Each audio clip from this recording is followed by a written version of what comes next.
Passion Java Panganai by Beth Onyomba, Seh Calaz, Banditi na Baba Harare. Anyora pa Facebook pake nhasi kuti nyora vaimbi 3 vapera usingasiye Seh Calaz na Baba Harare.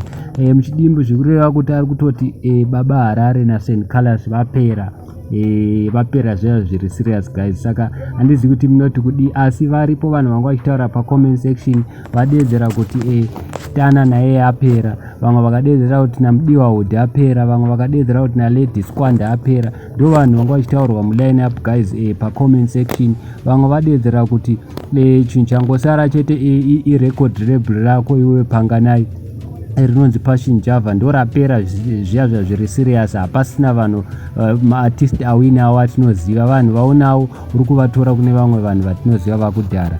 Vamwe vanyora kuti vanhu vapera ndi Holy 10 na DJ Towers na Rocky. Vakadedzera kuti changosara pakati pako iwe Panganai na DJ Towers kuti zvangopera iburial yenyu chete, mangosara kuti mukangofa tinofara nenyaya yachona. Vamwe vakadedzera kuti Lili Java ndiye apera, vamwe vauya vakadedzera vakati Tinashe Maposa ndiye apera, vamwe vakati ndimaititi, vamwe vakadedzera vakati ndi Emerson Mnangagwa. Munongoziva mega guys kuti vazukuru vanombuya nehanda kana vakutaura vanotaurisa. Varipo vamwe vadedzera kuti ndi Jamaster, vamwe vauya vakadedzera kuti ndi Uncle Pattern. Saka I don't know guys kuti munoti kudi, asi please comment down below mutiudzewo kuti imimi kana makatarisa ndevapi vaimbi vapera.